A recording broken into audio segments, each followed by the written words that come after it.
Di Angkasa Puri. Assalamualaikum dan salam sejahtera.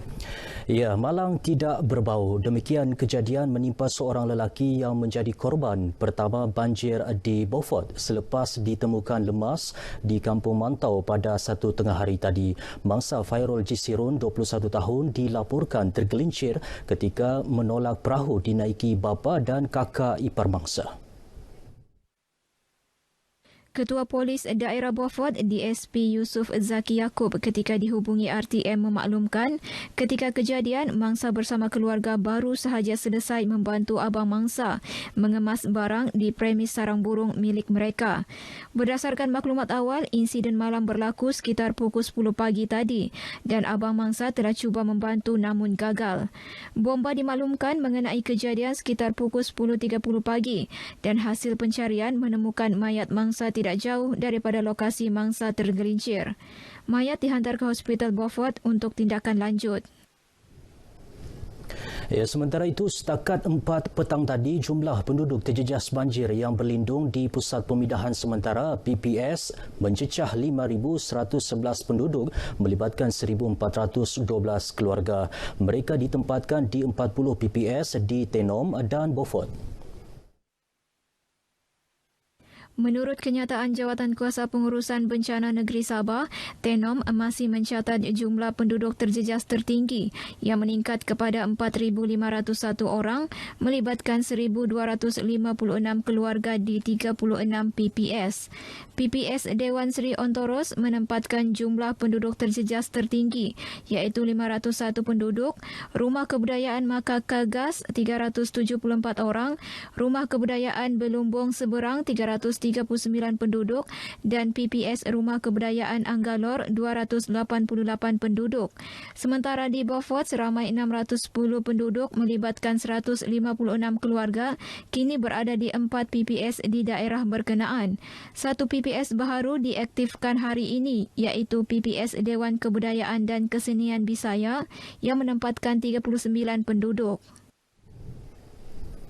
Pusat Kawalan Operasi Bencana PKOB Tenom mengalu-alukan sumbangan air minuman dan barangan makanan bagi keperluan penduduk terjejas banjir di daerah berkenaan.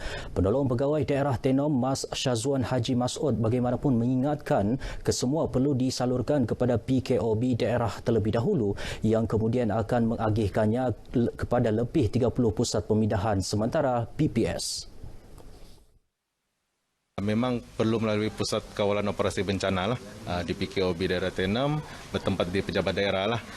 Jadi ini bagi memastikan penyaluran ini berpusat di mana pada ketika ini juga kita masih berdepan dengan pandemik COVID-19 dan inilah antara SOP yang telah dikuatkuasakan.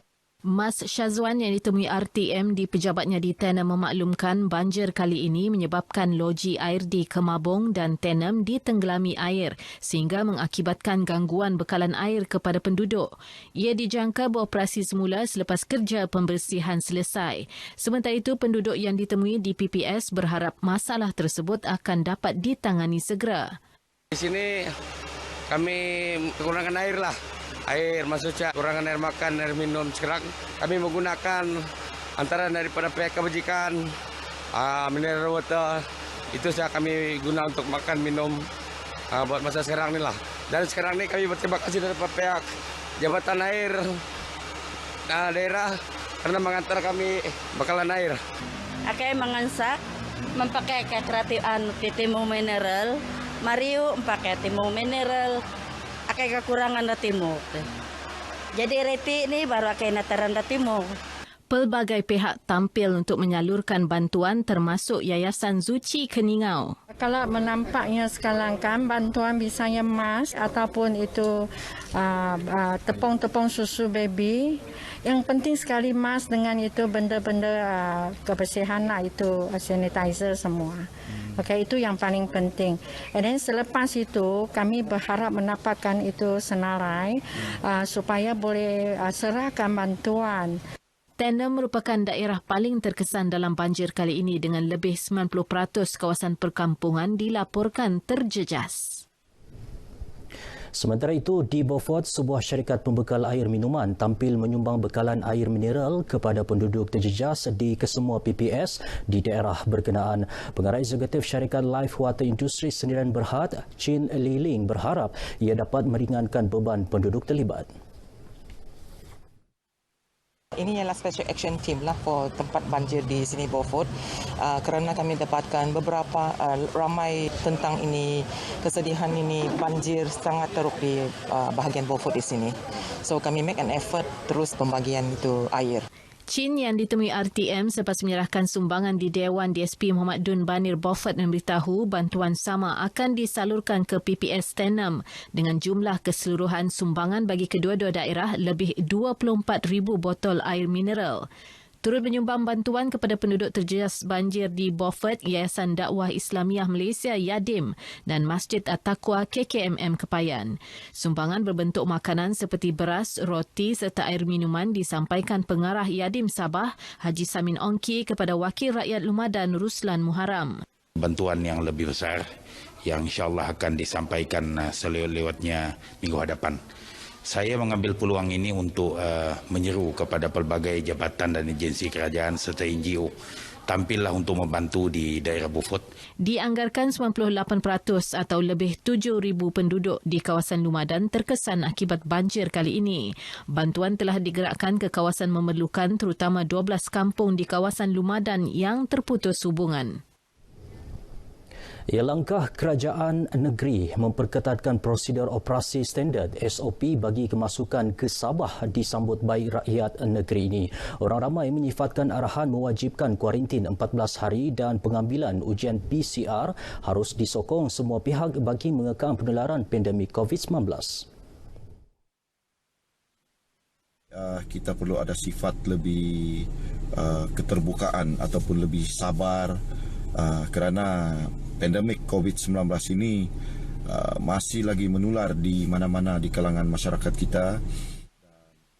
Baru-baru ini kita dikejutkan dengan varian baru yang ada pada virus COVID-19 yang mana individu yang terkena virus ini tidak menunjukkan simptom dan amat selamat sekiranya individu yang datang daripada Semenanjung dan Sarawak ini dikuarantin. Saya sangat bersetuju dengan pelaksanaan kuarantin 14 hari yang diarahkan oleh Kerajaan Negeri Sabah. Ini kerana untuk memastikan bahawa rantaian penularan virus dapat dikekang. Untuk kita selamat di Negeri Sabah, kita kena putuskan rantaian. Saya sangat bersetuju dengan tindakan kerajaan untuk meletakkan satu SOP yang baru. Ini sebab kenapa wujudnya satu wabak, iaitu varian daripada COVID-19 ini, yang mana wabak ini dia tidak ada menunjukkan apa-apa simptom. Selasa lalu, Menteri Kerajaan Tempatan dan Perumahan Datuk Seri Panglima Masidi Manjun dalam kenyataan media mengumumkan keputusan kerajaan negeri untuk mengetatkan semula SOP kemasukan ke Sabah bermula 20 Mei lalu. Baik, sekian paparan dari Sabah petang ini. Saudara, pastikan patuhi SOP di mana sahaja anda berada. Kita masih belum menang. Kita jaga kita. Baik, kembali semula bersama Ifah di Angkasa Puri. Silakan Ifah. Baik, terima kasih Dia.